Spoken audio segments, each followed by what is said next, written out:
Since I launched the Deep Dive Project and began the work that I've been doing here now over 5 years ago, you have heard me discuss at length the plight of the assistant numeraries, the female-only servant class of a highly controversial Catholic organization, Opus Dei. For many, the assistant numeraries represent the most egregious example of Opus Dei's classist, sexist attitude, and I have referred to them as the organization's canaries in the Opus coal mine, because I do believe that you can infer anything that you want to know about this organization by examining how it treats the people that it considers lowest on the socioeconomic ladder. But I have never been under any illusion that the assistant numeraries are the only ones suffering, or that this is a situation that only impacts women. The truth is, all cults have a way of leaving the people who encounter or become entrapped in them worse off than they would have been if they had avoided the cult entirely. And since Opus Dei has inserted itself into nearly every sector of society, there truly are no ends to the harm it can and has caused. I think that we need to shine the brightest light possible on that, and that is why I am so pleased to bring you today's episode. For those of you who are already familiar with her work over at The Flying Kitchen, no introduction is necessary, but for those of you who have yet to meet her, no introduction feels sufficient. Shannon Vavich is a firecracker and a force to be reckoned with. 30 years ago, she and her military intelligence husband were targeted for recruitment into Opus Dei. What unfolds feels like it should belong in a thriller novel, and the deceit, lies, and coercion that Shannon finds herself surrounded by threaten her sanity and her family's safety. But here's the thing that Opus Dei doesn't seem to understand. While it may be able to successfully wow and cow the majority of the people who encounter it into blind submission, there are those of us, like Shannon, who are profoundly underwhelmed, unimpressed, and frankly disgusted with what we have learned about this organization. And we have no problem spilling all of the tea and sharing all of the receipts to prove why we feel that way, because silence feels like complicity, and justice is a clarion call that we cannot ignore. So please join me in giving a warm welcome to Shannon Vavich, and welcome to the Deep Dive Project.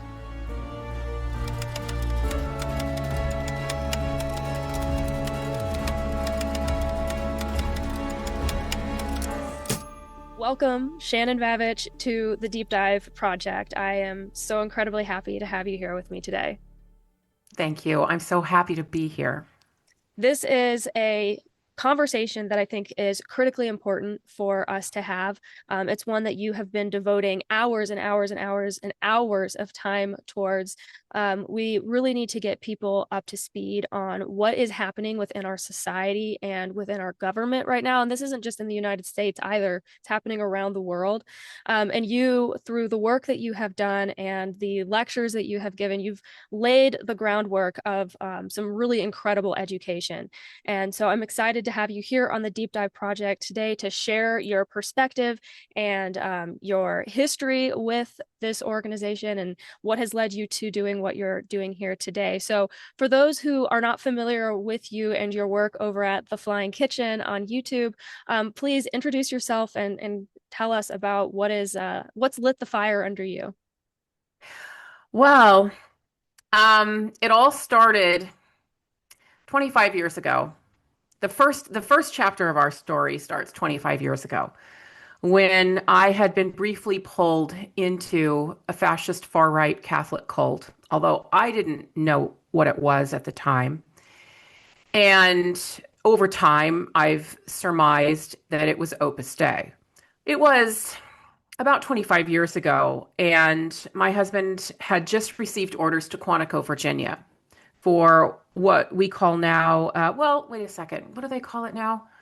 At the time, they called it AWS, Amphibious Warfare School. Okay. My husband is a retired Marine Corps colonel, and we had received orders to Northern Virginia so he could receive that specialized training. And that's what so many of these military officers do. They receive specialized trainings at universities and higher level education. So we were only going to be there for maybe 9 months.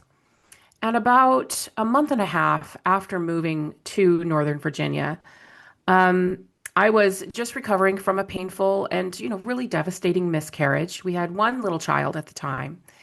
And I was also getting over the violent death of my brother. And so, and also really 5 years prior, my husband just deploying back to back to back. So I was really quite lost. I was really quite on my own, a new mother, very vulnerable, really wanting to be a good mother, wanting to do the right thing. And I was getting closer and closer to one of the faiths of my childhood because I grew up in an interfaith household. And so, although I always loved the Catholic Church the most for several reasons, but one of which was because we had this very dear priest who was very kind. And I just always felt really at home in the Catholic Church. So I was inching my way back to the Catholic Church, and one day, really feeling very alone, because there's something about having a toddler that really makes you more isolated than you would be otherwise. Your toddler just wants to run. You're the only, like, I was the only person who could care for her. My husband was working very hard. And um, there's a certain painful loneliness when you don't have a support network around you and you have one little toddler who just wants to run and run and run and doesn't really talk back, doesn't really you know, go and do things. They are little, you know. Um, so I was driving by a certain parish one day, early living in this place, Stafford, Virginia, and I drove past a Catholic church, and I could see on the little marquee it said, daily mass 10 o'clock, and I thought, oh gosh, I'm going to go. I'm going to go to mass tomorrow. So the next day, I got my little daughter up, and we got ourselves ready, and we went to mass. And that very first day I walked into that parish, I was approached by two women, each with six children. And what I realize now is they were both on a recruitment mission. And I ended up literally going home that day with a woman who later became my recruiter. Mm. And I thought, and we hit it off so well. And I thought, God didn't forget about me after all I've been through. And, especially if you are getting over trauma and you are responsible for caring for children, you are in an extra place of isolation. Because when you have a little child around, you really can't get into any deep conversation with people most of the time if you're just going to meet at the park.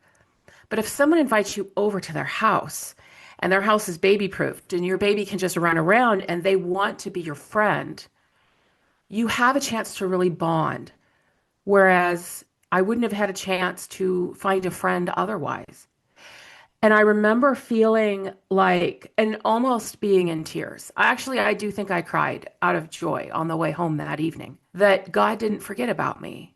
Mm. I had a friend, and not just a friend, but a whole family with adorable children. And my daughter played and played. And I just thought it was a miracle. And so, of course, as time went on, looking back, I can see what it was. It was recruitment.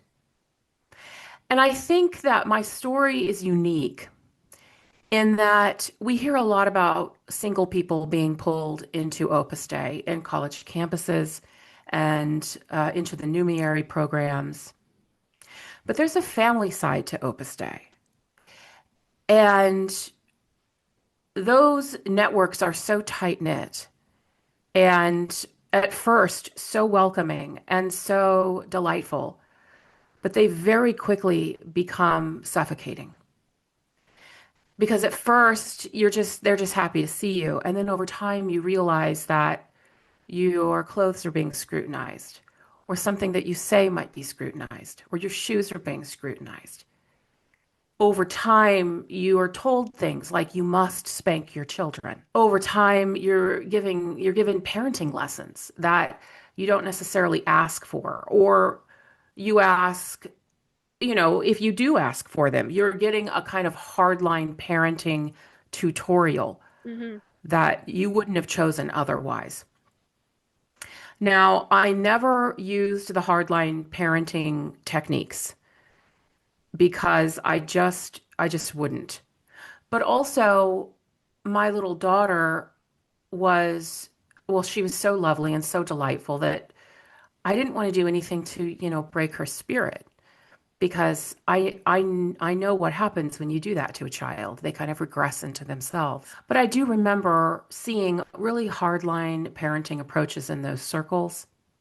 And I think ultimately, after time, that is what made me truly deconstruct from the whole system. And so, yes, through that relationship, of course, my husband became friends with this woman's husband, but my husband was also being befriended and pulled in by an Opus Dei priest who was a Navy chaplain. And there's no way we could have possibly known what the deal was.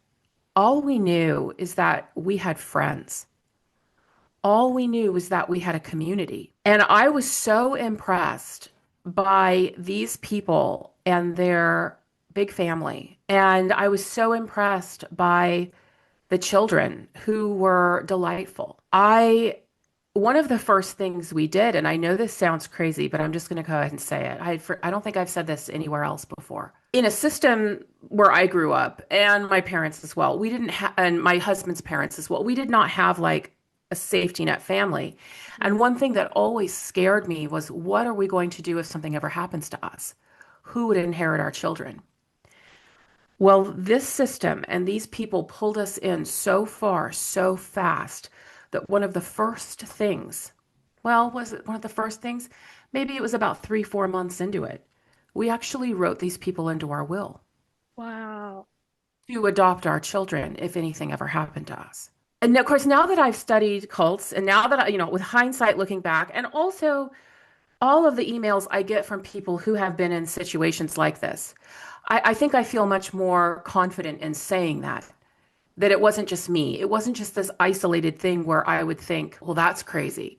Even now I was kind of reticent to even mention it, but no, when I reflect upon the information people have given me, when I reflect upon the information people have given me about people they know and on the things they themselves have experienced, no, that checks out. That really checks out. It That I'm absolutely thinking, does. yeah, this is the way to live, I felt. This is the way to live. This is after really years of me being on my own, supporting my husband's career, but after, back to back to back deployments. And I was really searching for a deep sense of community. And I found it.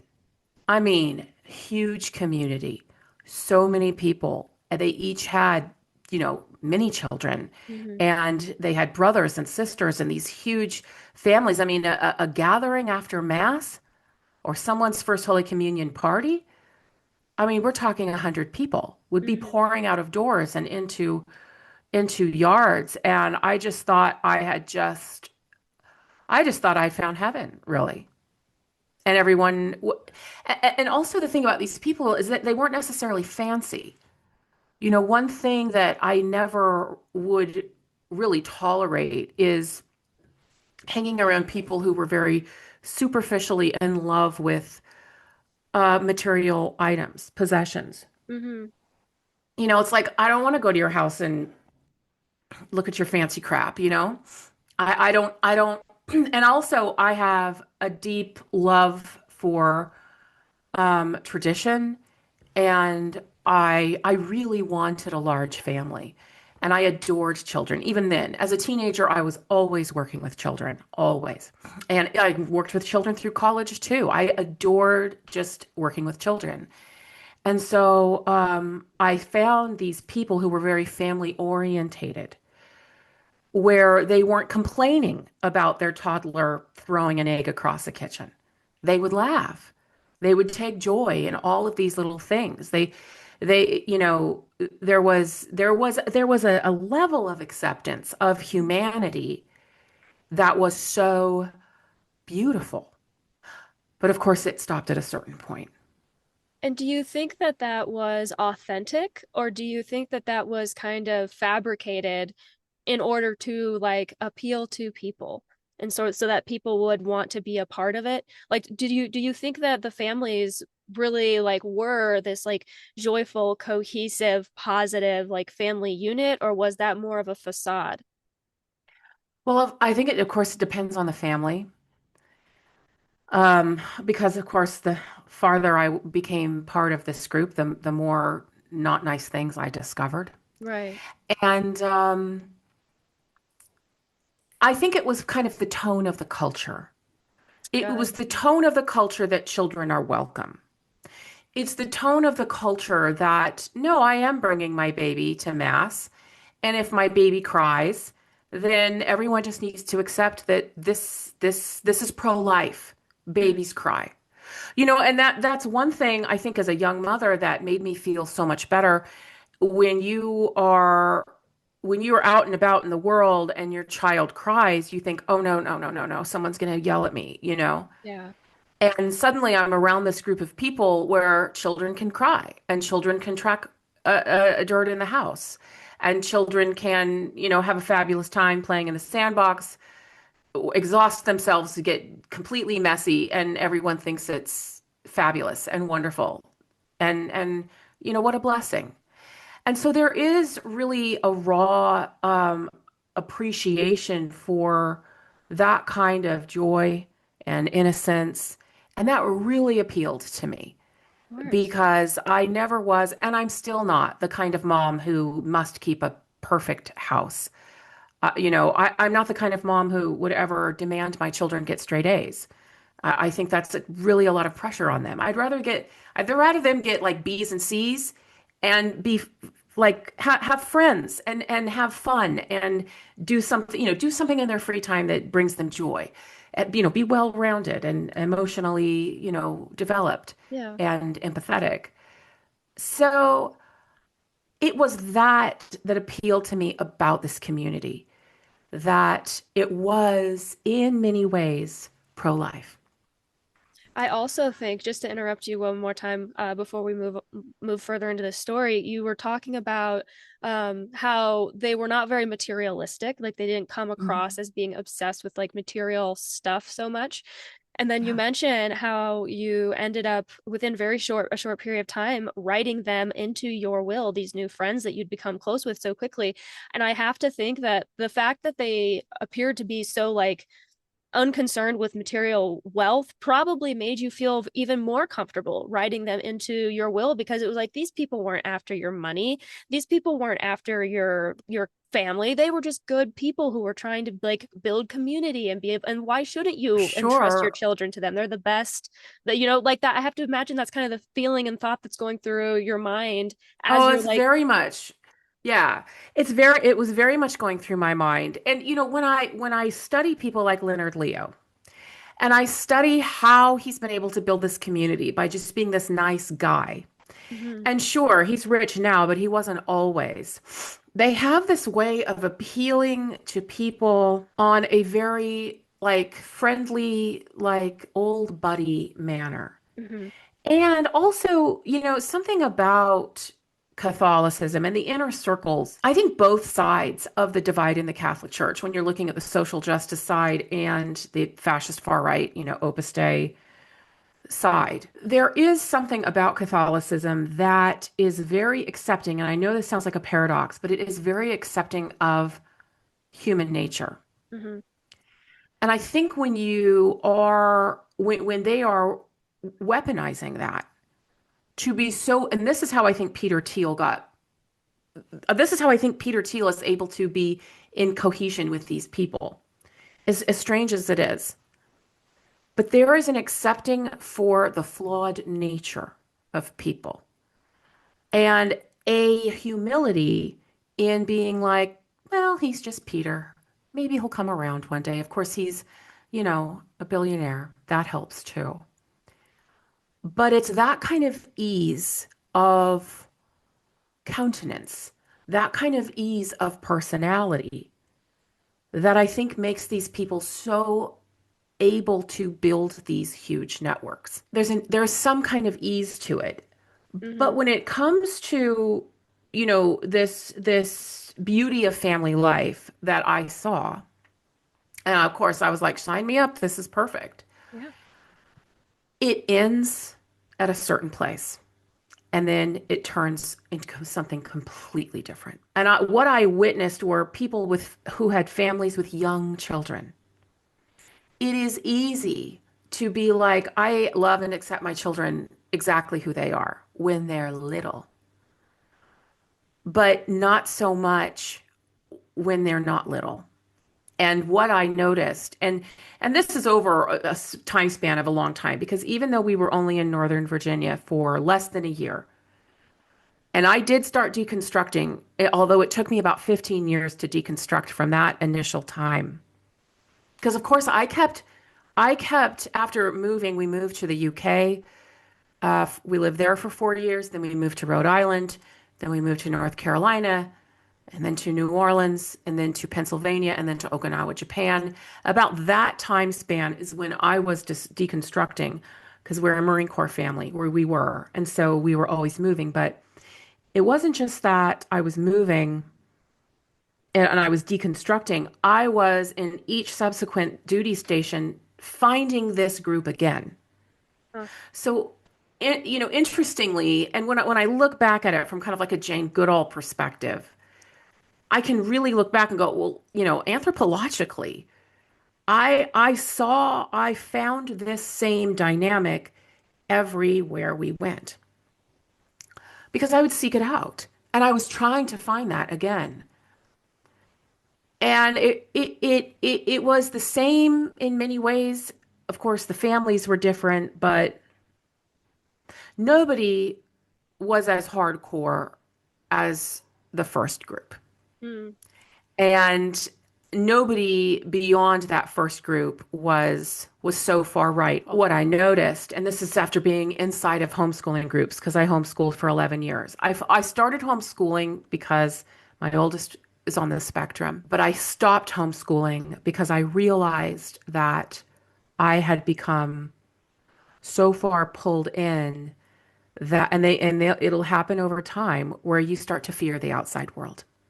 So that was going to be my next question was when did this experience that you were having go from being something that you wanted to be a part of, that you were actively seeking out at each new location that your family moved to Mhm. something that you wanted to get away from as quickly as possible, that you were like, kind of repulsed by? When did that shift happen, and what exactly kind of triggered that for you? And then also, because you didn't mention this earlier, at what point did you start to pick up on like the Opus Dei specific presence of it all, like the Jose Maria Escriva prayer cards and the books and all of that?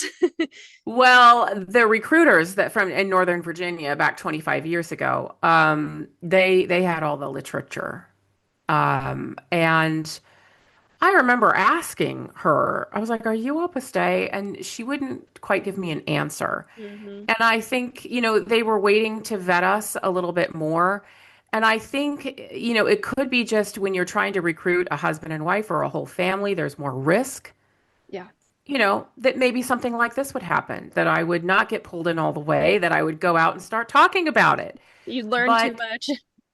yes, but so the big moment of that experience, that being pulled in to this Opus Dei community was when I was at my recruiter's house for dinner. They were always having us over. And my recruiter's brother, who's a bit of a show off, that we were, they were talking about the evils of secular society. And the conversation was always about the evils of secular society, always about the faith, the church, the history of the church. And looking back, I think, well, gosh, of course that was a cult. Who does that? You know? And it was all about being Catholic. Catholic was just like your only identity. And so they were lamenting about the evils of the secular society. And my recruiter's brother said, well, none of this is going to matter at all when we finally get a Catholic king. And I was stunned. This was an I was American that said that? yes, an American said that. And I went, I mean, like, I had never even imagined, I had never even heard those two words together. It just never would have, like, what? I mean, I was just like, and I was stunned. And And he wasn't joking. And so my recruiter shot her brother a look like, shh, like you're not supposed to talk about that. It was too soon, obviously. I started asking questions. And because we kept getting invited over. So I'm thinking like, okay, I remember it was a few days later and like I had my little daughter on my lap and I was sitting on the floor in her living room. I'm like, so About that Catholic king thing. yeah, I just I remember just thinking I'm gonna because I could see the tension and I was so curious, of course. And I was very familiar with the Constitution. Because I'd studied it in depth and I was like, so what's this like Catholic king thing? I mean, just I remember just like referring to like you know, dismantling the checks and balance system of the Constitution would not be easy. And how would you possibly do that? Are you serious? And one of them said like, oh yeah, there's more going on than you know. It was more of this kind of showing off thing. And I'm like, Oh, "Ugh." And I said, so how would you possibly do that? Like, like who like and something maybe it was mentioned like it would have be voted on or something would happen democratically that would turn into theocracy or something like down the people would road. choose it or something. Yeah, something like that. Because clearly it's not like you can just roll up to the White House with a tank and say Right. we're gonna have a king now. Um, maybe you You could hope not. now, but not 25 years ago. And so they said, well, I said, well, look, if Catholics are less than 20% of the population in the United States, and I'm thinking to myself, and Catholics like you are 5% of that.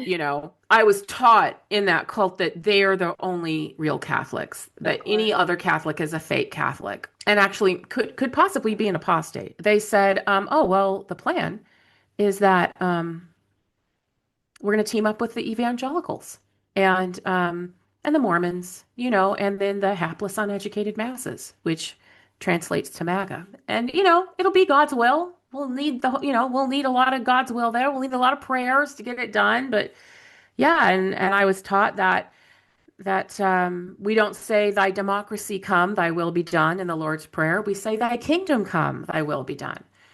And I was Interesting. also told, oh, just like stuff like, oh, democracy is not really viable. And as Catholics, we are not called to be American. We're called to be Catholic. Just all of this stuff, like all the stuff that people hated Catholics for, which I always thought was a myth. All the stuff that, it's like, no, everyone was freaked out when John F. Kennedy became president because they thought, oh no, he's going to answer to the Pope. We can't have a Catholic president. And of course, I was raised thinking, I studied that in school. I'm like, well, of course, that was ridiculous. He's an American. Well, here I was hearing it with my own ears, the very rationale that made people so wary of John F. Kennedy. They were like, no, we're Catholic, we're not American. We're Catholics first. And democracy, there's nothing about democracy in Christendom. Christendom, which I learned Wow. that word that means a Christian world, period, one world religion. And that the goal was one world religion, Hmm. Christendom, like Crusader stuff. I remember telling my husband all about it. And of course, I had a knowledge of the Constitution and the checks and balances system, but he confirmed, like, they're never going to get away with it. I mean, whatever, nice try, but okay. And then you just carry on just being friends and you don't think anything of it after a while. You think, well, that's weird. Okay. And also, we had just gone through 9/11.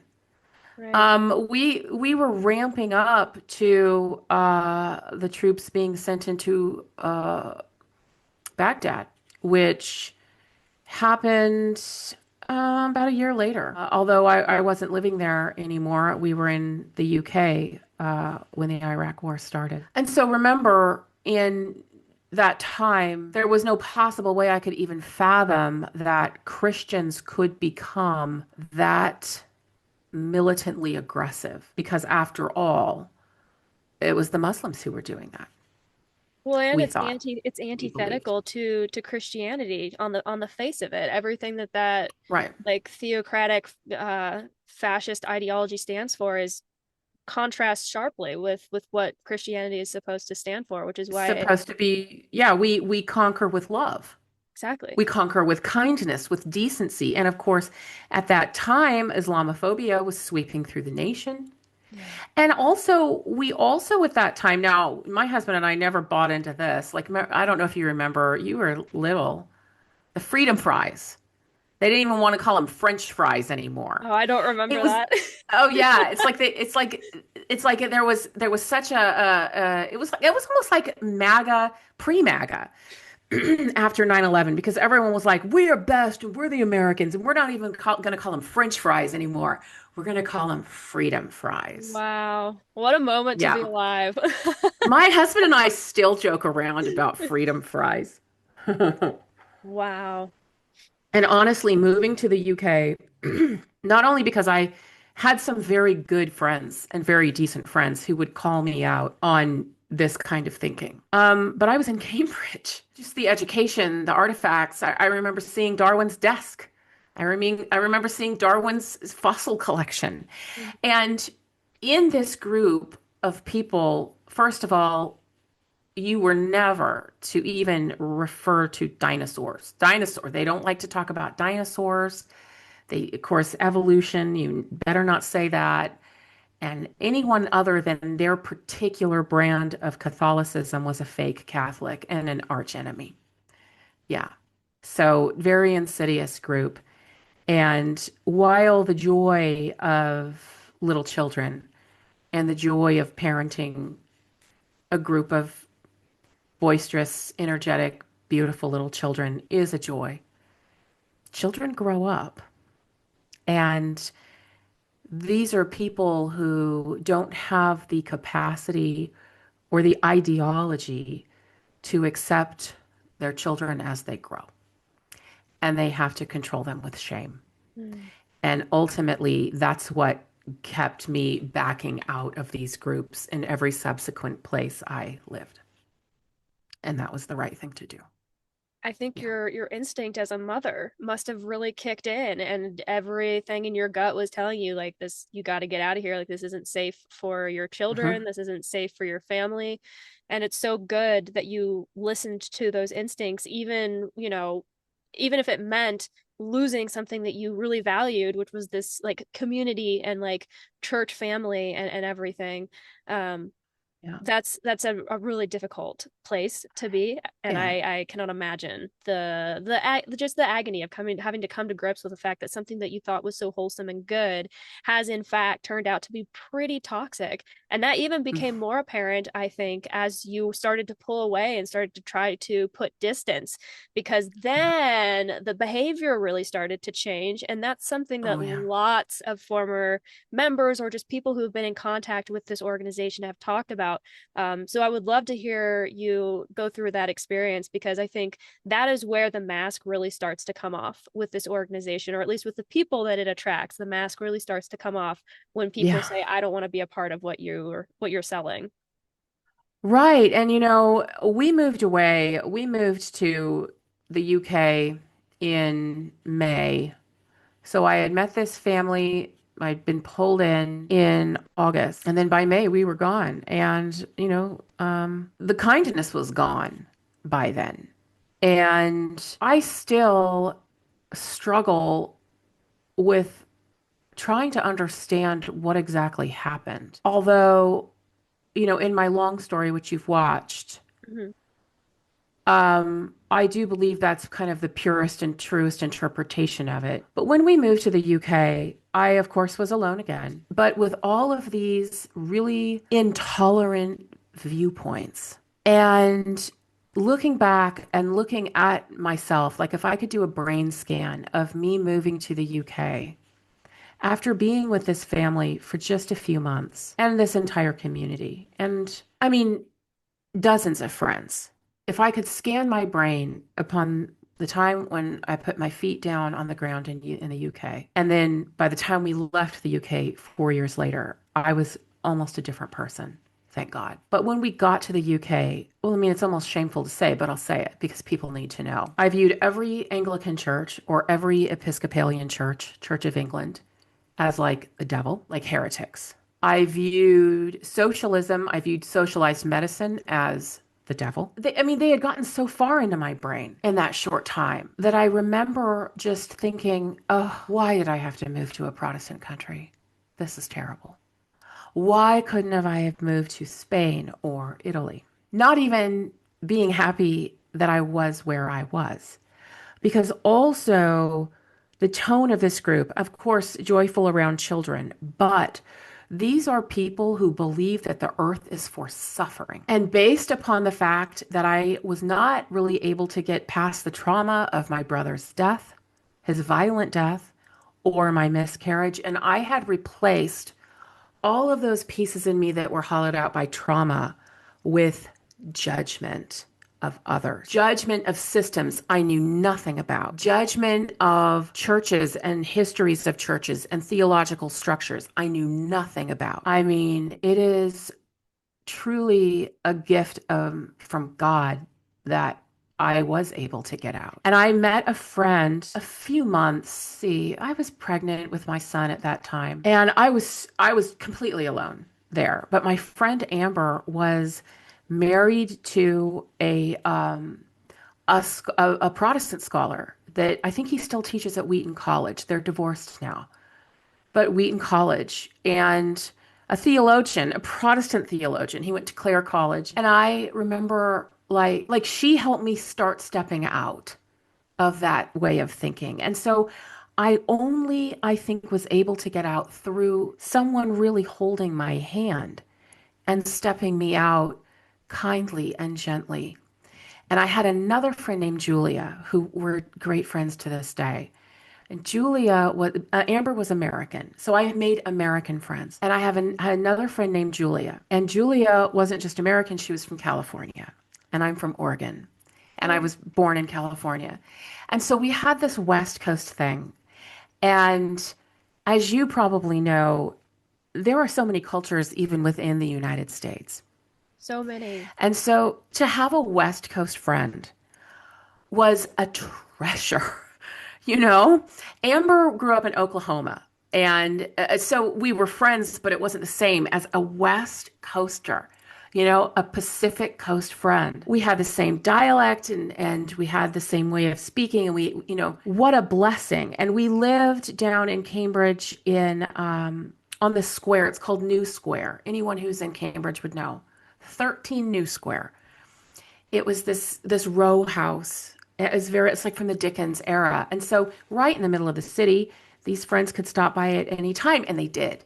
And they did stop by at any time. So I was able to get out of that because of friends and because of dear friends. And also, I had the grace to receive those other messages and not just be mean about it. I'd be like, yeah, you're right, But I also studied at Cambridge.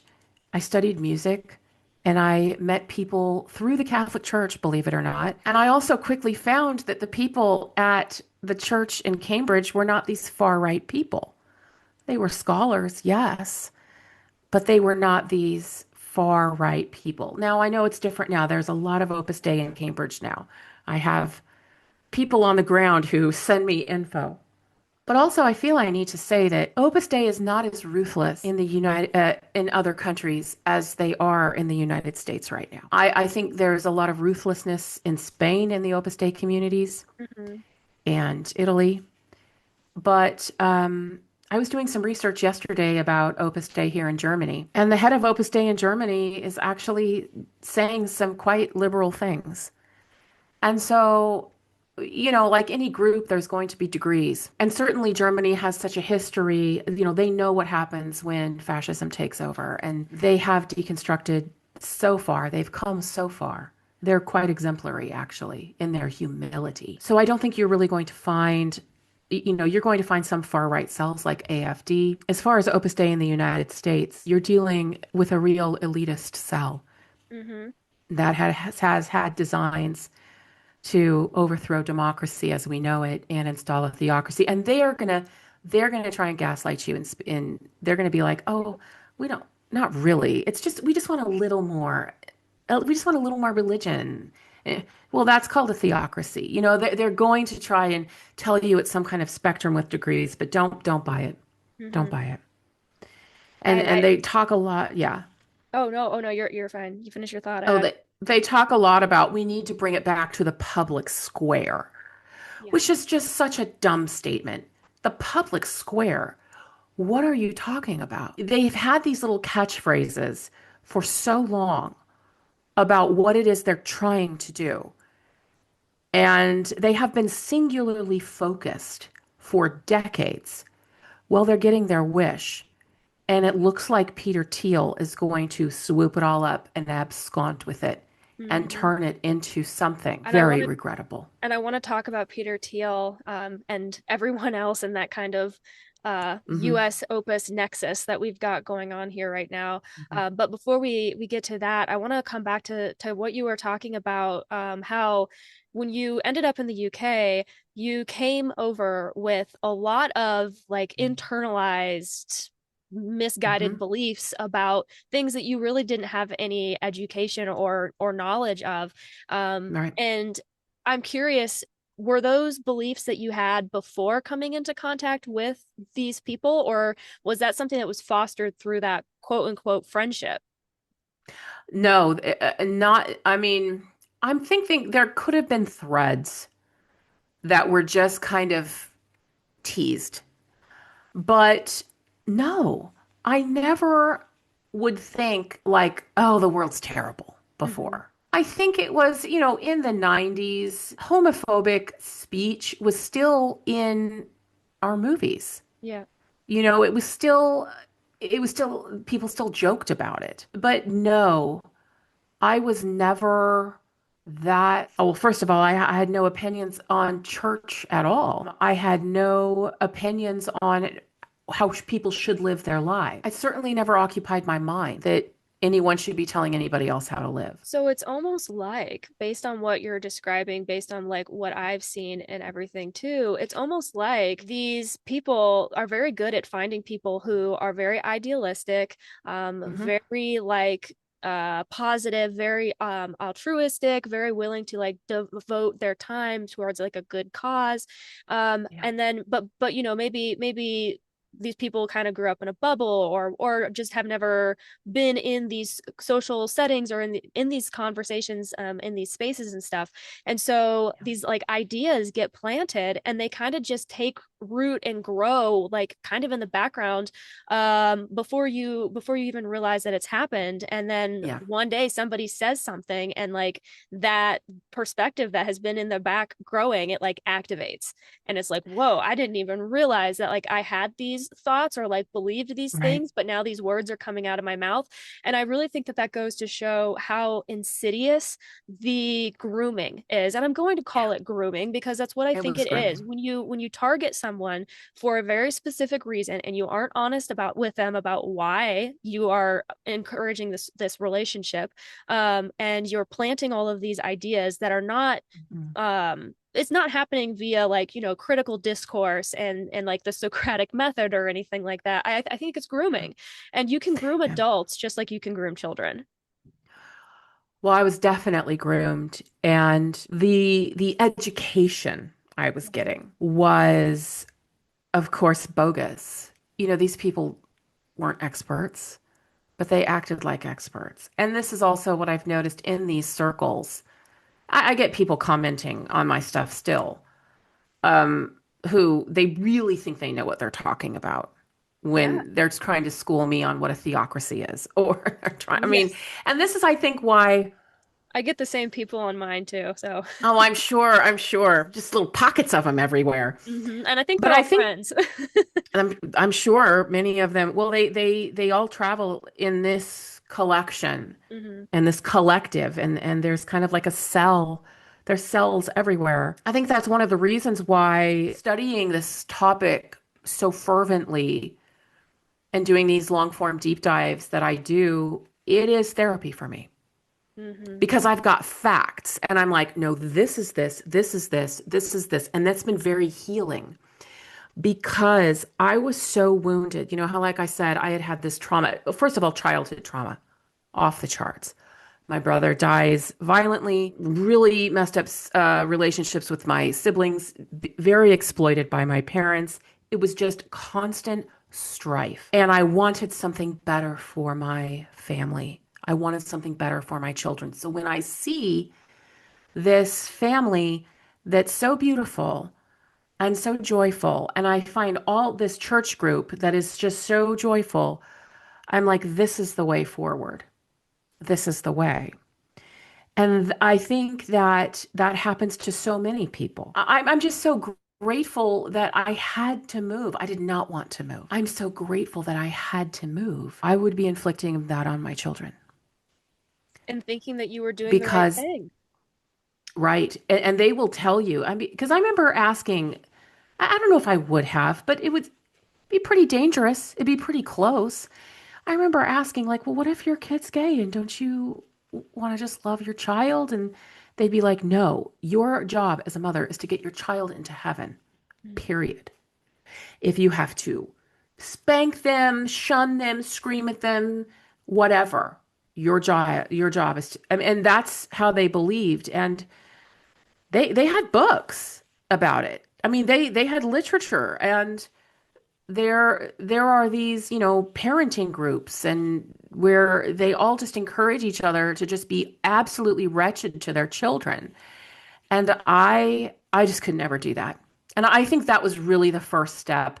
This was years later, in this one of these groups I was in, where I just thought, well, I'm not doing that. I guess I'm going straight to hell. That's fine. I'm glad. And that's the thing that they're trying to get you with fear of hell. Well, if you don't do this, then it's your job and you have to think about your soul. And I'm like, Yep. I don't. I would gladly burn in hell to save my child from that. And that's one thing that they can't, like, I really would. Like, okay, if what I'm doing is wrong, fine, I'll burn in hell. But I am not going to harm my kid. I'm just not. And so, it's one of those things where they really get you in the fear factor. It's always about Yes. fear. What I think I desperately needed at that time in my life, and this is where I think this translates to many people. I just wanted certainty. Yes. That's it. Because I just wanted something to count on, something solid. I just wanted a shared belief system with a collective that would make it so I had some kind of stability, social stability. Because after all the trauma I had been through, losing my brother, having a miscarriage, my husband being deployed back to back to back, and really no support from anywhere. I just wanted peace and stability. And so when I look at what is happening in the country right now, in the United States, there are so many people who just want peace and stability at any cost. At any And cost. that's what authoritarianism will give you. Mhm. And so when you're looking at a people who are collectively traumatized for whatever reason, you have a collective of people who will say, I'll gladly hand all this freedom away for peace and stability. Yeah. That's a really important thing to point out here that I want to take a moment to acknowledge, because trauma is something that has come up continuously in the work that I have done, in the interviews that I've conducted, people that I have talked to. Everyone is dealing with a tremendous amount of trauma. We are living in a deeply traumatized world. And I think the role that that plays in people's behavior, the things that they do, the causes they choose to support, the ways that they will act against their own best interests, if you consider it from the perspective of being like a trauma response, or from it coming from somebody who is a very traumatized person, things make a whole lot more sense. And really, it makes this entire situation all the sadder, because Yeah. it really humanizes the experience that we're all collectively having right now in the global society. Like, it's not just the United States, it's happening everywhere. People are frightened and traumatized, and they want comfort, like you said, at any cost.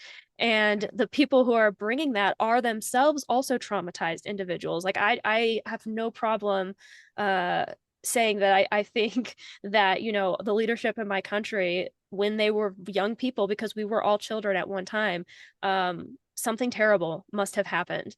And, while not everyone who has a traumatized experience as a child or is abused or will go on to inflict that on other people, we do know that a certain percentage of people will. It's just a part of like human behavior. And so I really think like this entire conversation, yes, it's a political thing, it's a religious thing, it's a cultural thing, but more than anything, it's a human thing. It's a traumatic human thing. And that's from listening to your story, that's all that I can hear. Well, and remember, how did I walk out of that? I had friends who cared about me enough to hold my hands, show up for me, Yeah. and And that's all it took. walk me out. Yeah. And with this is before really the internet. I mean, we had email, but it wasn't like you would be online like All the doing anything else but checking your email like once every few days. We were so far removed from the internet world online. That's when we would get Netflix movies in an envelope on a Yes. DVD, and that was brand new.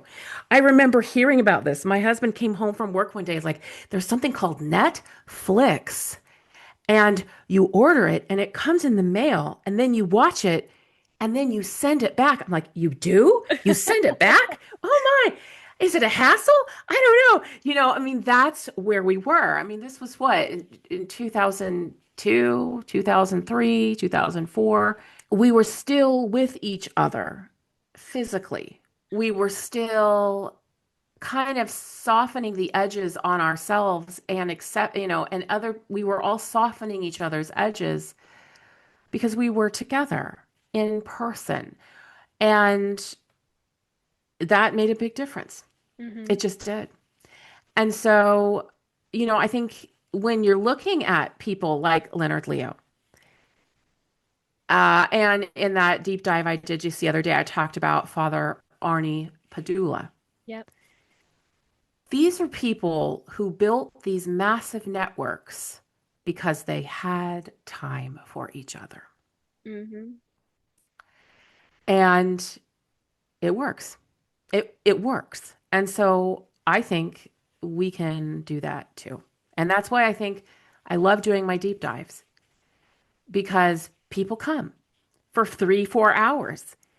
And I'm so happy that they're there. And there's just something really medicinal in that connection, even if it's just online. I think what you've got in the United States for sure is a nation of a lot of really hurting people. Mm-hmm. I agree. And I think it's the people who are ashamed of that hurt who are the most cruel Mm-hmm. because they don't want to admit that they're hurt.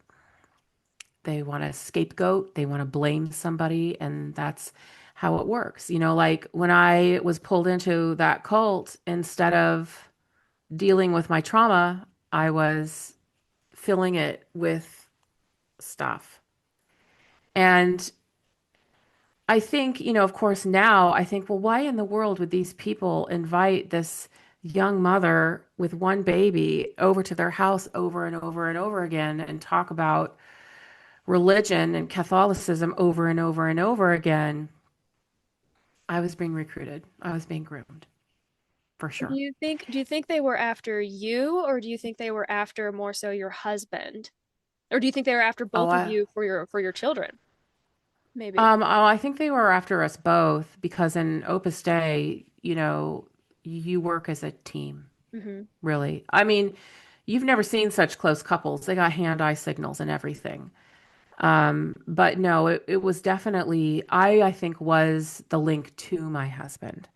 And my husband, as a young Marine Corps intelligence officer, would have been a very valuable acquisition. And you had mentioned that he had ended up crossing paths with Opus Dei while he was in the Marines through a chaplain. which is That was such a there. if there's such, which That is such was, an interesting component of the conversation that I don't think I have ever thought of or thought to discuss is like an Opus Dei presence in the armed forces. I mean, why not? It makes perfect sense, especially because like you said, they wanted your husband. Of course, why wouldn't they be in the military? But like, I don't think I've ever heard anyone talk about that. yeah, they're in the military. Yeah. It's crazy. Yeah.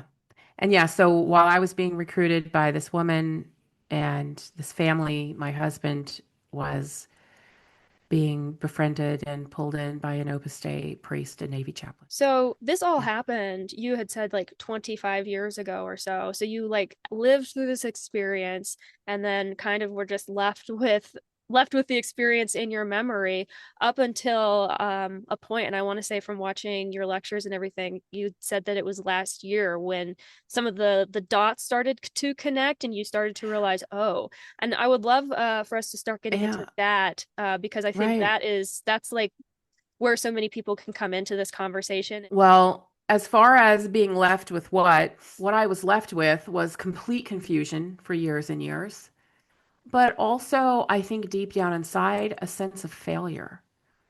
I couldn't figure out what had happened. I couldn't figure out what they had done. I had no way. Even now, I have a hard time going, oh my God, why would they want this young woman with one kid over at their house all the time? I mean, of course. I was left with this sense of confusion and failure. And I remember when I was close, so really the spell was broken in about 2015. Mm-hmm. And this was after I had basically floated around the world and then met with these other far right cells everywhere, and just been really underwhelmed and actually growing in maturity and education and my own expertise in other areas. And with a world exposure, I remember going to each of these groups thinking, wow, these women are miserable. Mm. Wow, these kids are miserable. Wow, this family here is really dysfunctional. Wow, this is nuts. So it was like And the bloom was off the rose at that point. It was like you could see it. yes, exactly. Huh. I could see it. And I started also instinctively becoming very protective of my children, my older children especially, going, let's not hang out with that family anymore. I mean, there were some things that I could see that I was like, a lot of parentification of older children. Mm-hmm. And also, they would ask me, like wanting my daughter, my oldest daughter, to come like babysit for them, like for no money or not any money at all. And I remember there was this kind of thing where it's like they farm their children out to go work for other people for like zero wages at all That's interesting. or just pennies. And I just remember thinking, hell no. She's got stuff to do today. Maybe she just wants to stare out the damn window. But no, just because she exists does not mean she's here for you. But Mm-hmm. there was also a lot of expectation that I was just going to do stuff for free too. I have discovered in my contacts and the people who reach out to me, that's a common theme. A common theme. And a lot of people will be like, no, it's just a community helping each other out. It can very easily become exploitation. And so, seeing that also in the insides of these homeschooling groups, I did see a lot of kids who were getting no education at all. And that really bothered me. And also the homeschool dream was basically pitched to me where it's just like it's amazing and the kids learn more than you can believe and they're actually better off than other kids and they're so far ahead of everybody. And I bought that hook, line, and sinker Mm-hmm. because, of course, and I had this great instinct to protect my daughter who was on the spectrum, but at the time there were no IEPs. It was 20 years ago. It was not the same as it is now. And so we went through several years where we would buy all the curriculum and we, get all the plan in place. And I'm a very like high energy person. I have a lot of executive functioning skills. I have pretty good, time management skills. And I could see there is no way over time I could see, wait, there is no way this is going to work. Mm-hmm. Not with 7 kids. Okay, not even really with 5, maybe with 2, maybe. But I mean, I'm on the inside of this going, okay, what am I missing here? What am I missing here? And I realized, I just thought, well, I guess it's just me. I guess I'm just dumb. I can't pull this off. Of course, now looking back, I'm like, no, there's just a whole lot of not schooling happening. Mm-hmm. So I sent all my kids to school in 2015, and they were behind in a lot of subjects. They were, because it was impossible. And so when you're looking at all of this, the homeschooling groups hype each other up, and they also talk each other out of quitting. And I remember before I sent my kids to school, I thought, I'm not telling one damn person, because there is a pressure. Don't give up. You're doing the right thing. You're doing God's work. The homeschooling groups in of themselves become a cult. Mm-hmm. I mean, So, that we could honestly have an entire separate standalone discussion just about like the culture of homeschooling in these like kind of more conservative circles and the stuff that goes on there. I don't really talk about this much on my podcast or anything like that, but I was homeschooled myself from mm, K through to when I graduated. So mm, I got to see a lot of the stuff that you are describing firsthand. Like homeschooling is not all created equal across the board. And unfortunately, there are a lot of cases where kids' educations suffer just because the parents are not equipped to provide the robust academic stuff that you need in order to fully educate a person. I mean, it's a tall order. So I know exactly what you're talking about there. We could yes, we could have an yes. entire separate conversation about that. Sure, I'm up for that. That would be great. But I did feel like I got to the point where I thought, well, it's just not working for me. Mm-hmm. And so I went ahead and put all my kids in school before any of my homeschool mom friends knew. And of course, once they did find out, it was like, oh, what have you? And I just remember Betraying thinking, I'm them. so tired of this. I'm so tired of being in this collective, like where we all have to be in each other's lives on this very intimate level. And I remember one of my favorite things about sending my kids to school was that my kids would go to school. They would get what they needed and have interactions, and I didn't have to facilitate any of them. Mm-hmm. And I also didn't have to like perform. Mm-hmm. I got a moment, and it was it was amazing. I didn't have to have any relationships in order to facilitate my child playing with another child.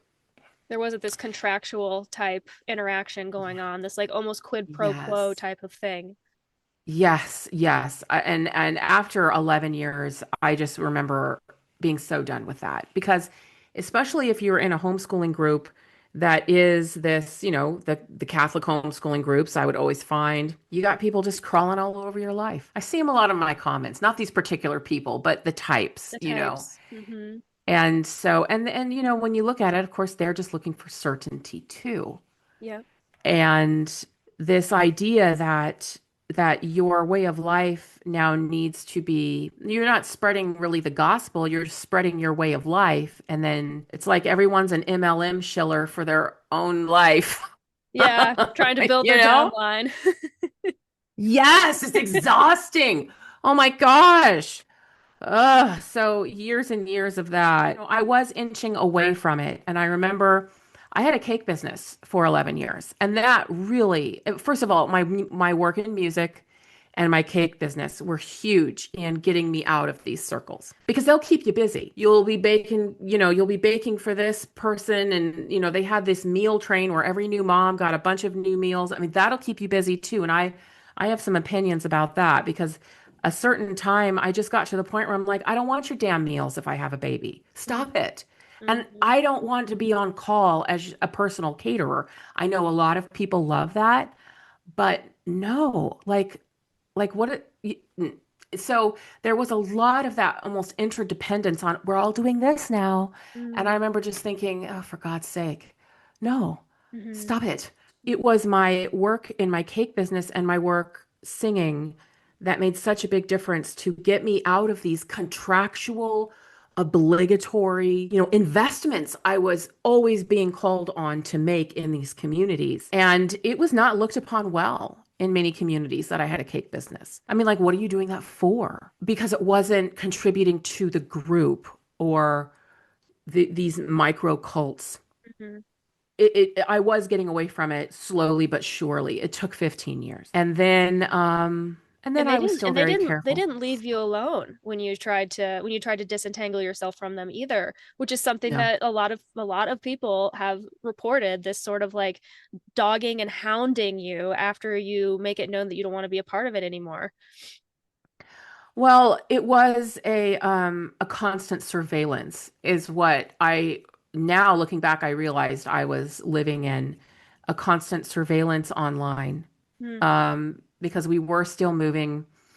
And so I was by members of this group from back in Virginia 25 years ago.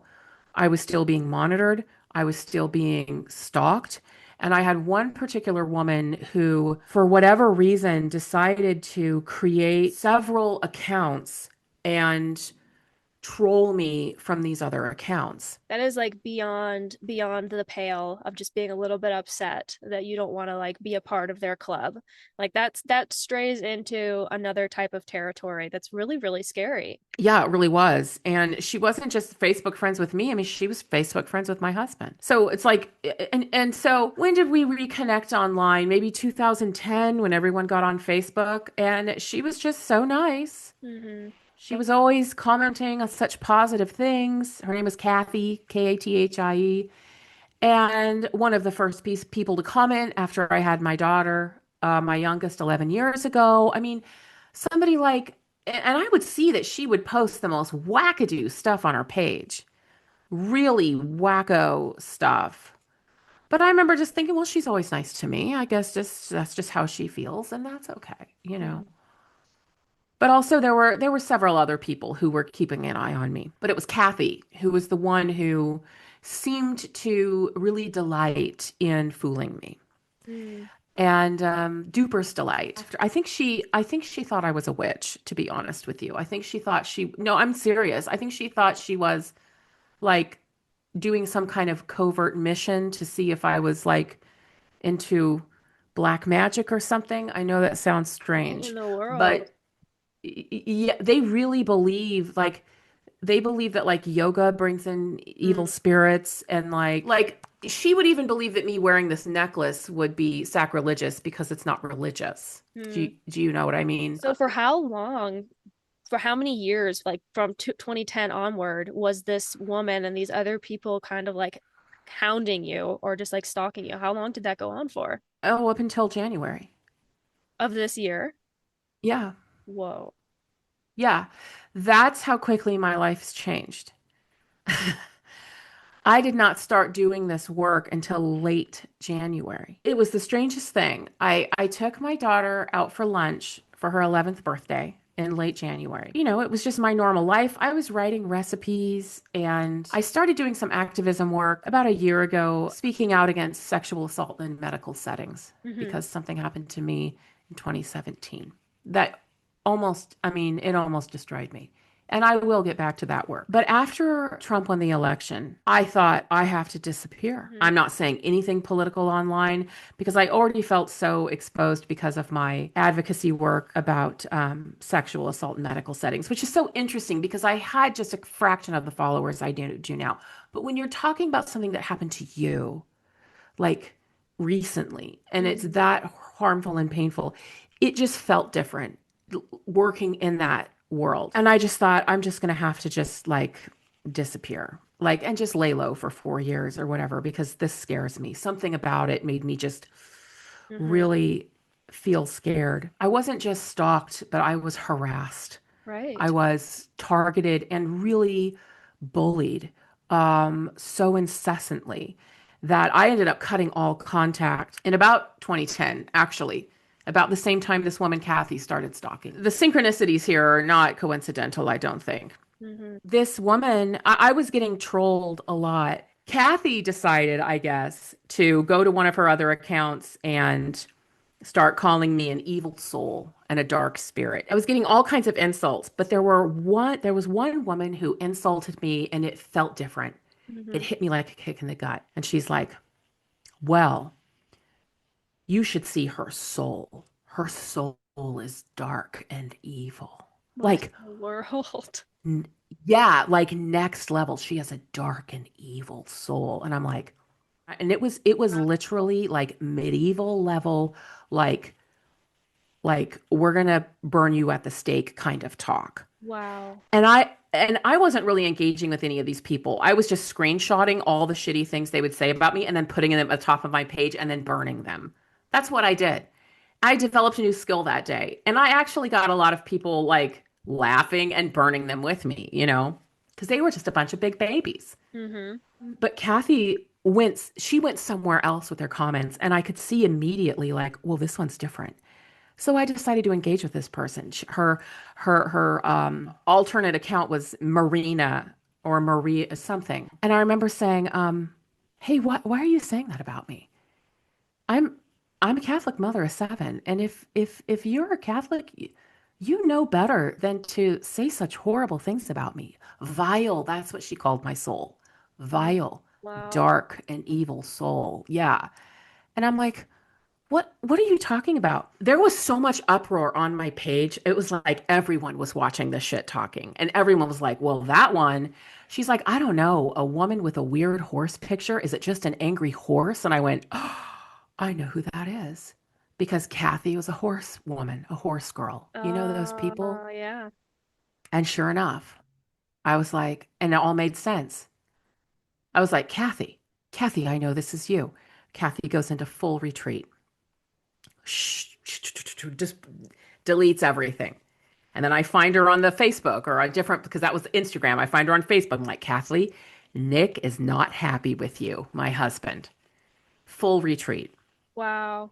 And then that's when I was like, these damn people, I'm going to go ahead and tell their secrets because it's time. And I have a moral obligation to tell what I heard about their damn Catholic king. Mm-hmm.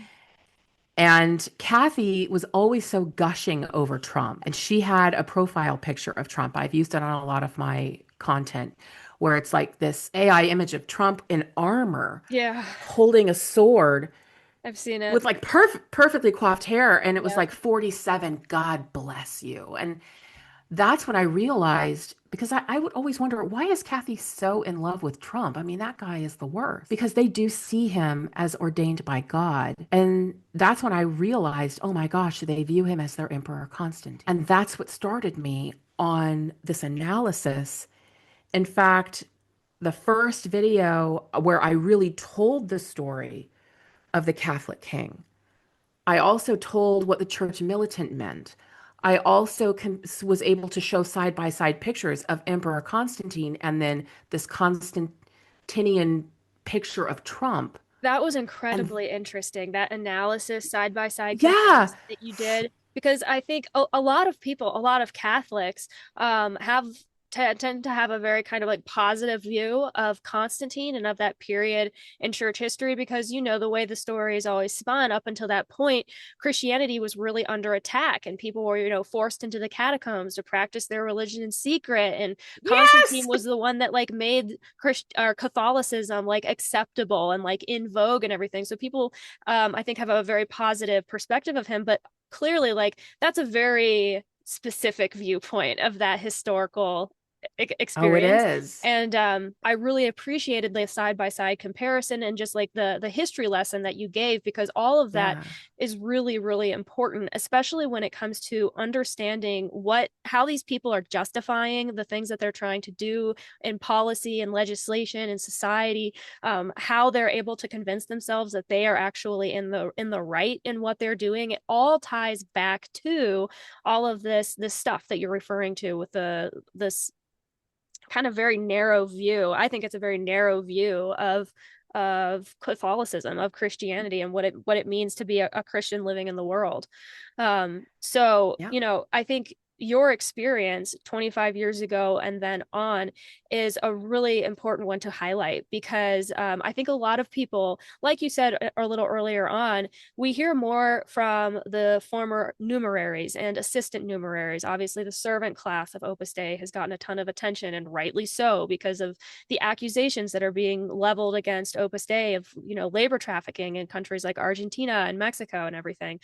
But that does not mean, in my opinion, that your experience is necessarily rare. I think your experience represents kind of another facet of this entire thing that often goes undiscussed, just because it's not as interesting, or maybe not as scandalizing as, something like human trafficking would be, or something like that. But this attack on Catholic families, and this effort to push this very specific ideology through conservative Catholic circles has been very active and very present. I've seen it growing up in a Catholic family. I saw it in the church communities that we moved through.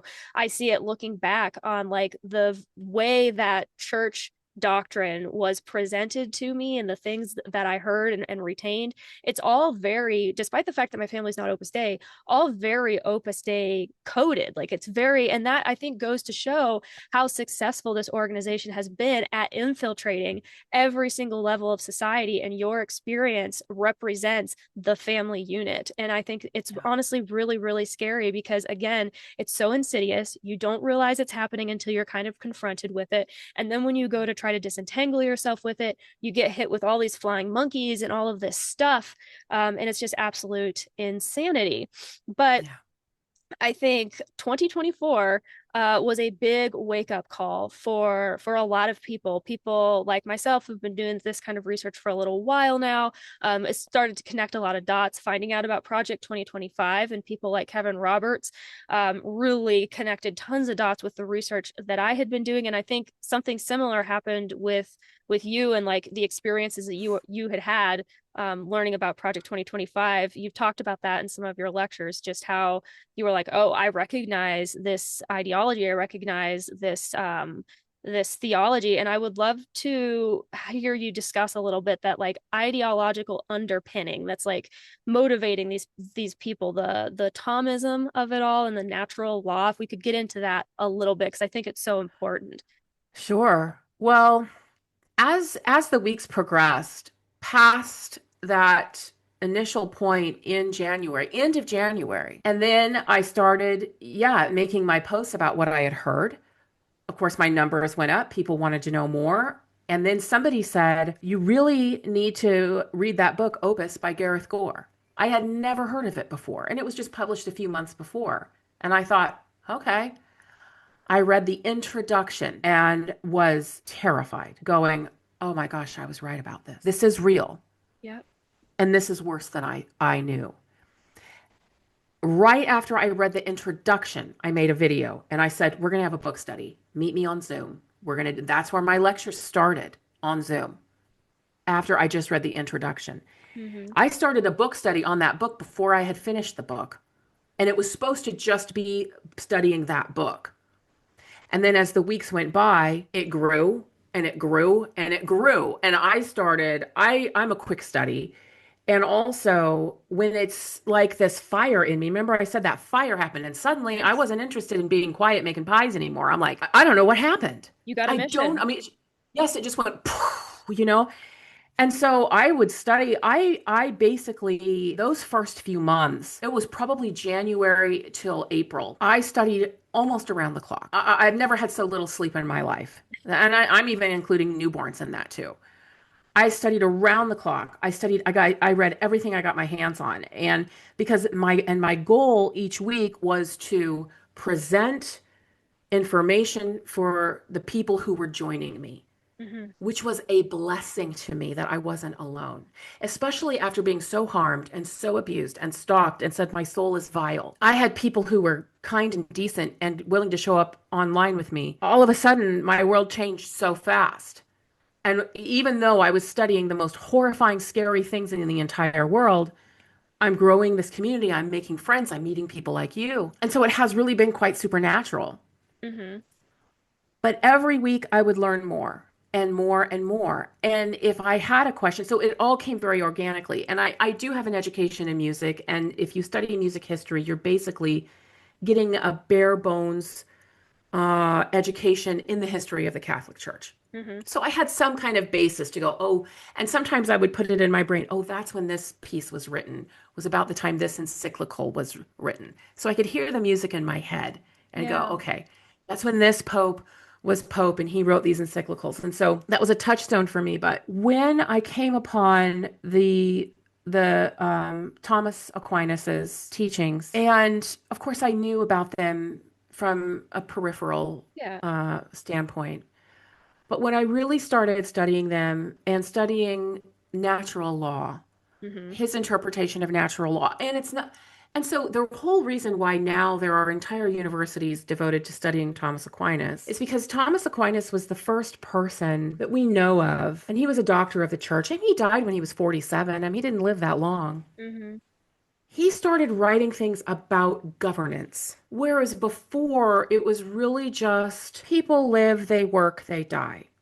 And so as we would look at it now, as medieval as it is, and harsh, and this was not a time of civil liberties, but he was able to use the church, use the teachings of the church to go, oh, don't treat the people this way. This is wrong. Whereas in Roman times, it didn't matter. People were treated however they were treated. There's nothing you could do about it. If RAPE was a daily thing, it was a daily thing. Nobody ever was held accountable. But so this was the first time we actually had like governance and like, oh, this is wrong. Don't do this. And so in many ways, it did change the way people live to where if you're putting morality in law, then that means that RAPEing the milkmaid is wrong. And in fact, the F word, it really is an acronym Yep. for found to understand carnal knowledge.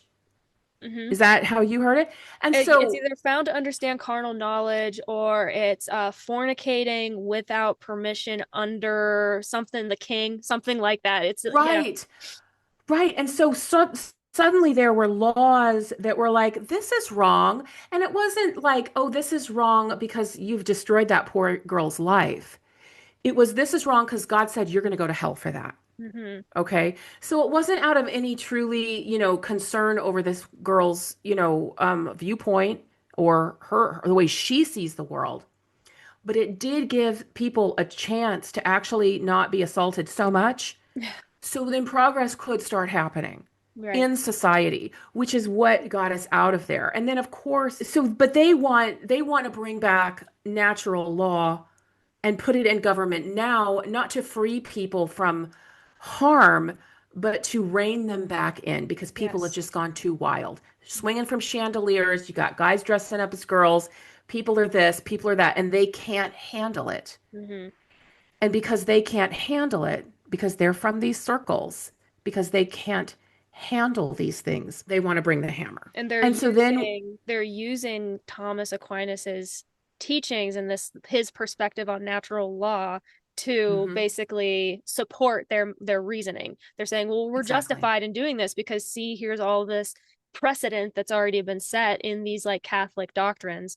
Mhm. And if you are practicing Catholic, I believe, unless this has changed, you believe that Catholicism is the one true faith. So it's a That's foregone it. conclusion that you are already right. And so anything else that you can use to support that is just going to make you even more correct and just than you already were. Right. It practically, you could argue, puts you above reproach. Indeed. And that's how they feel. They very much feel that way. And so they don't believe that and at this point it's become this new or post democracy way of thinking Mm-hmm. that they really think in order to solve all of humanity's problems, they need a strong authoritarian leader, you know, bring back deporting people, being in our country is a privilege, Mm-hmm. all of this kind of think of the most toxic parents you can, and that's what they want the country to be. Mm-hmm. And they're using really ambiguous terms like sensible. Yeah. We want to take things back to a more sensible time. And they say it with such disdain and such condescension. Like, we're going to be more sensible. You're just not sensible. And that is a tool of shame to Yep. make people think, I'm not? What am I missing here? I don't know. And so none of these people, in my opinion, are really that smart. They are just desperate for control. Mm-hmm. Hey, that's scary because if someone's desperate, they'll do anything to Right. gain whatever it is that they're working for. Like they have no scruples at that point if they're acting from a place of desperation, which I think is what makes people like Peter Thiel and Kevin Roberts and Timothy Bush to an extent, although he's maybe less verbose than people like Kevin Roberts. But like you have people saying like, oh, the revolution will be bloodless if the left allows it, saying things like that are very inflammatory, I think, and really, really scary. Oh, they enjoy it. They enjoy it. They feel that they are taking their rightful place Mm-hmm. as manly men leading the nation. Yep. Because they believe that the downfall of society, which I don't see a downfall, I don't. I really don't. I'm like, I don't know what you're talking about. So what that guy wants to wear high heels, just let him live his damn life. They are really bothered that they're not more significant in the world. Mm-hmm. And they're not, they want to leave a mark on the world. They're desperate for significance. But they also believe, and this is the real chilling part. Well, it's all chilling. They believe it's because of women. They believe it's because women aren't having as many babies as they should. Mm-hmm. Women are doing the women's work. If women were doing all the volunteer work, and making their daughters raise their families, we wouldn't have this problem. Mm-hmm. We wouldn't have that problem. If the women were the workforce, being the cleaners in the church, we wouldn't have that problem. They want women back in a place where they can exploit free labor for society and pop out as many kids as you possibly can. And that's for several reasons, which is so ironic. So many of them, like Kevin Roberts has 4 children. Right. I'm like, oh, come on, Kevin. What the hell? It's just like they are all so sanctimonious. Yeah. They have their grand plan, like Peter Thiel. He has his grand plan, and they really believe that without this servitude and subjugation of all women, and that's when they started calling women females Mm-hmm.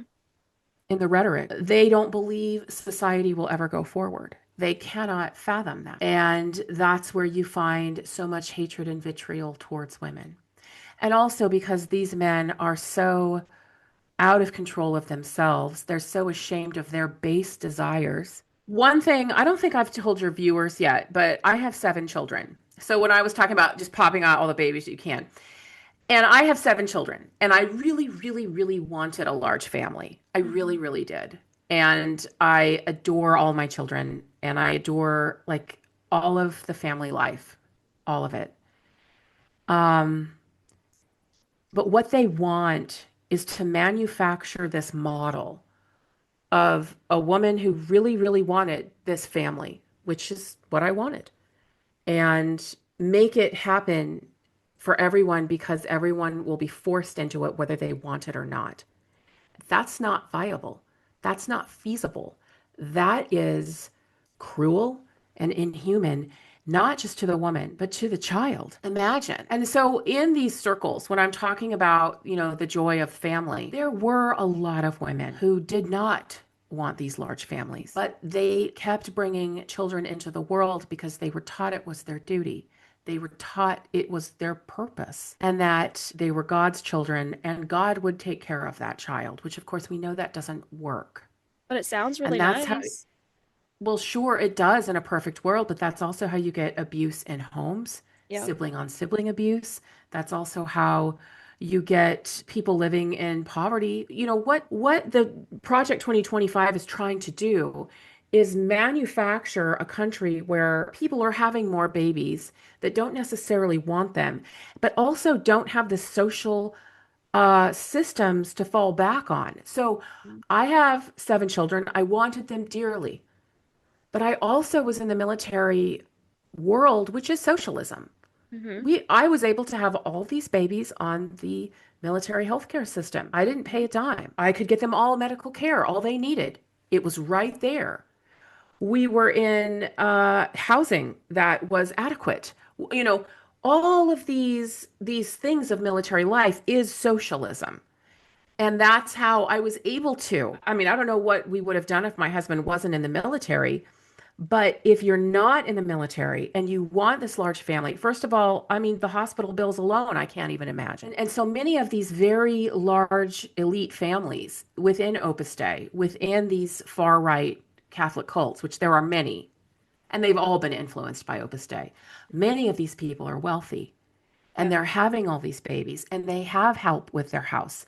And I had excellent babysitters, but they have live-in nannies, they have tutors for their children, and they're in stable communities where they can have dance lessons for their daughter and they can get a ride for this kid. And they have these long relationships with people in their community that they can rely on for support. Mm-hmm. I didn't have any of that in the military world because I was moving so much. So they're trying to manufacture this model. I know how hard it is. I know how hard it is, and I really wanted this. I also know how expensive it is. So by doing this, because they really think, and you know that these are men who thought this up. Yeah. They really think, oh, once the woman has the baby, she'll love it. Of course she will. It is insane. And it's not going to work. And another thing they want to do is move us back to a medieval time frame where more children means more vocations for the church. Yep. If you have more children, then 2 or 3 can be priests, Yep. right? And that's part of their plan too. And from a certain perspective, I can understand where all of these ideas are coming from, why they are feeling the way that they are. Growing up in conservative Catholic circles, as I did, this is a lot of the rhetoric that we're hearing now is reminiscent of stuff that I heard growing up. Although I would say at this point, it's morphed and gone another level towards extremism than what it was at when I was growing up. I don't recognize the conservative Catholic landscape anymore. It's become very strange to me. But all of this stuff that they are promoting, this return to the family and this return to like morals and all of that. I mean, it does sound very nice. It sounds very pretty. I mean, they're trying to paint a picture of a poster or an ad from the 1950s, which it wasn't reality anyway, but like that's what they're going for, and it sounds great. And what I was going to say earlier, and I kind of lost my train of thought, was just that because it all sounds so good, there's something in Project 2025 for everyone. And what I mean by that is that regardless of like if you're a conservative person, or even I would say like moderate, right of center, the Project 2025 white paper has stuff in there that I know conservative people would probably be in favor of just as a concept on its own. But the thing of it that horrified me, and what I will continue to say over and over and over again, is that it's fine for you to think of in your own opinion that like, oh, this is the way that things should be, and to conduct yourself accordingly. Like, I want to have a big family and I want to be Catholic and I want to like have this community. That's fine. But to demand that for everyone else, and then to take it a step further and not only demand it, but then not give anyone a choice, not not abide by the democratic process that formed our country and has enabled us to survive as long as we have, with all of our issues, though we have them. It would tear all of that apart, and it is so incredibly un-American and undemocratic and anti-freedom that it boggles the mind how people have continued to be sucked into it to the extent that they have. And even as they are denying that it's even happening. I remember having conversations with people back January, February timeframe, and they were playing apologetists for the Trump administration for things that Trump had said, and saying that, oh, I just didn't understand. I didn't have the full context of what he was talking about, or whatever. And it's like all I have to go off of are the words that are coming out of these people's mouths and the behaviors that they are exhibiting. And based off of that alone, I can confidently say this is not something that I want to be a part of. And I don't think that it's a good thing for our country.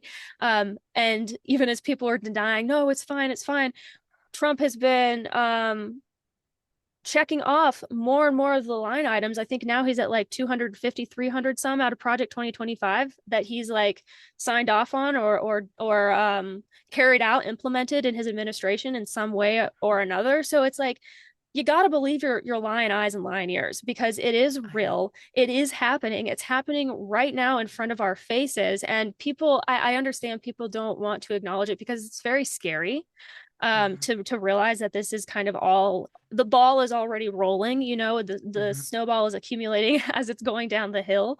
It's very, very scary. And I think that brings me to the next part of this conversation, which is, there are some very dire human rights implications here.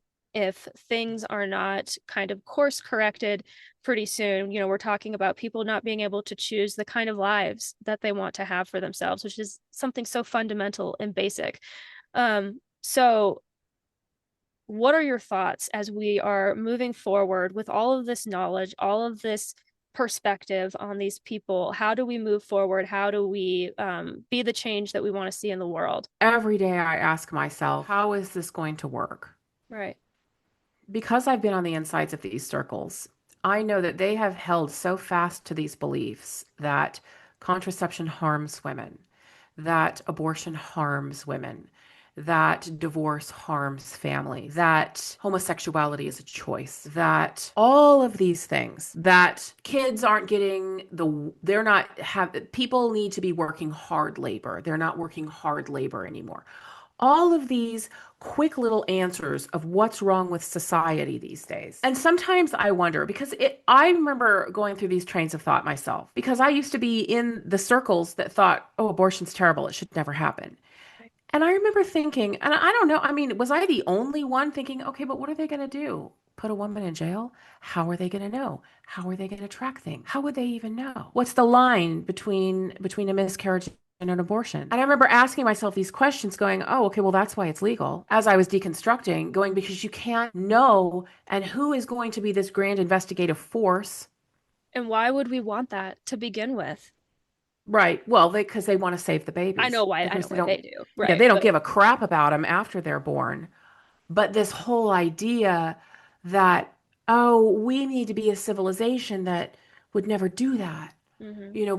We would never harm a baby, and all of this. And so they've had these pie in the sky ideals. They've been living in their delusion for so long of the way things should be, that what they have in Project 2025 is a blueprint for the way things should be, which is going to be a disaster. Yeah. Because people find a way. Yeah. People will find a way. So then what are you going to do? Are you going to make a woman give a pee test to see if she's on the pill? Then what are you going to do? Put her in jail? Then what are you going to do? Find who's dealing pills in the neighborhood? Then what are you going to do? And the truth is, and I go through this every day. How far is this going to go? Is this going to work? Because right now I'm contemplating, should I send my kids back to the United States for college? Right. That is on my brain every minute of the day. And when you look at the control they want over people, it's either going to happen very slowly, but even then people are going to resist. And believe me, and that the Catholic rules are very narrow, right? Very. So how are they going to know? Are they going to, check? You're going to make sure you go to church every week. And then what if you don't? And then what? And then what? And then what? And then what? I don't think they have enough enforcers. But of course, that's where Peter Thiel comes in, Right. isn't it? Yeah. In his surveillance system. And so really it boggles the imagination to try and grasp how far they're going to get with this, how long they're going to do this, and how much destruction is going to be between here at this point and 5, 10, 15 years from now. I don't know. So what can we do? I think we need to prepare ourselves to be lifelong scholars. Mm-hmm. Like, I'm just an unlettered pie baker, right? But I've already learned a lot. Yeah. And that's a drive. It is a primal drive to protect my children. So in many ways, they cannot quash our nature unless they have a Which plan is for very that too. ironic given how much Yeah. they love natural law, but they are missing this most fundamental aspect of human nature. Right. Well, that's why they can't really come after me too much. They've tried. They've tried to be like, I bet you don't even have kids. I bet you bet. I'm like, ah. Sit down, son. They are all, and they're coming after women like crazy. Yes. They do. They pick us apart for every little thing. Mm-hmm.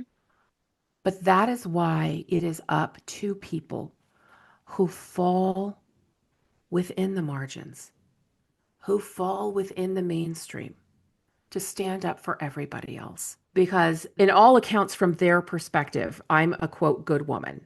Mm-hmm. I had all the kids. I supported my husband all this time. I'm just a pie baker.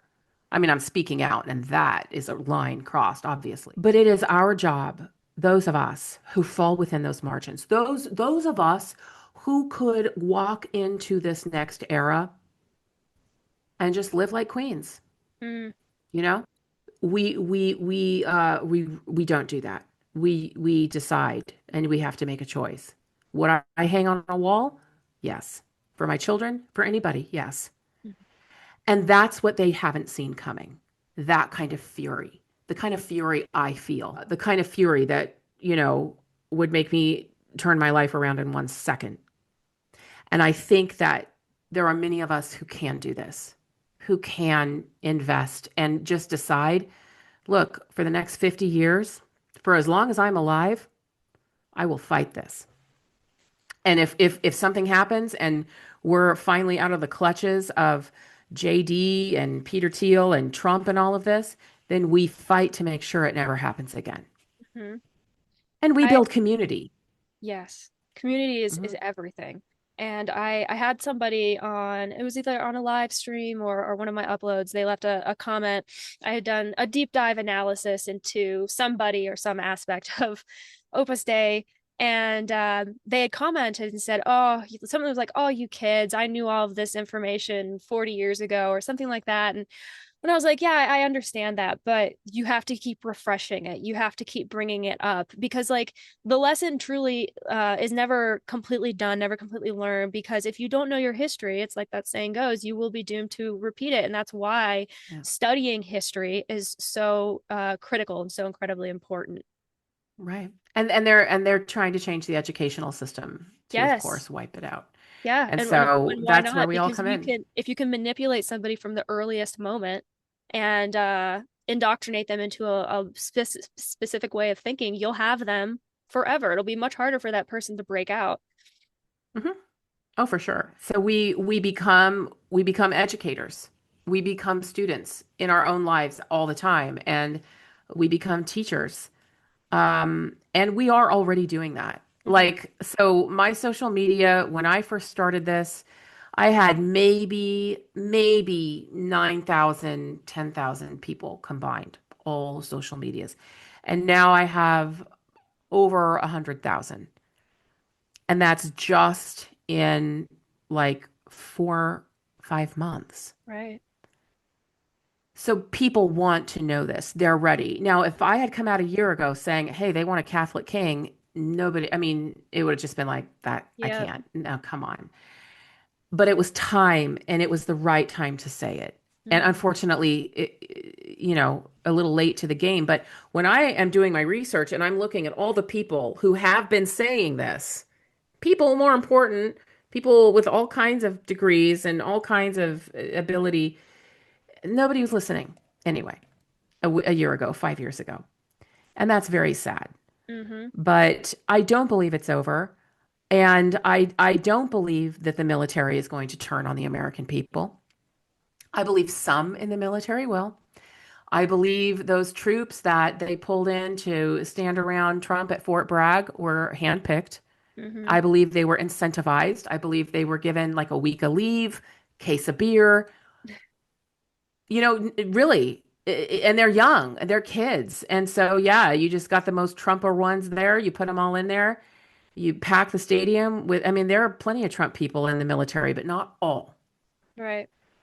And I haven't read it yet, but a scholar and writer, Tom Nichols, he just wrote an article in the Atlantic saying, "Where are all the generals?" I haven't read that yet, but it was just published yesterday. So hopefully now some people are starting to speak out, wondering where the generals are. And you and I are both scrappers. We're both scrappers. We're We both sitting here going, "I see this, I see this, I see this," and we're going to work our tails off. are. Hmm.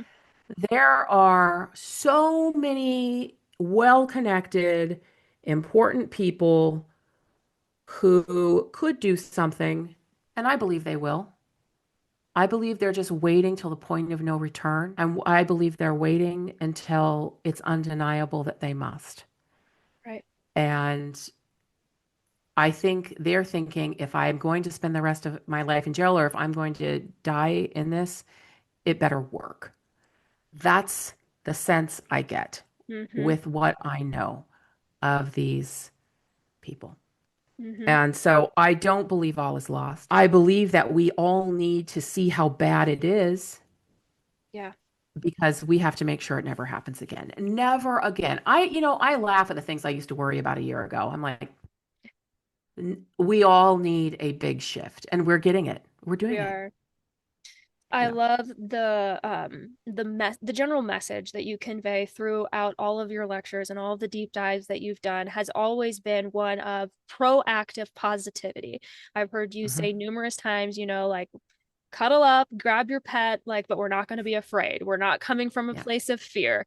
And I think that that's really, really, really important. It's important to keep emphasizing that for people because it's really easy. I think it's easy to fall into fear because that's the goal. That's the intention. Because when people Mhm. are afraid, they tend to lock up. It's that fight, flight, or freeze response, and then you can manipulate people a whole lot more easily when they're afraid.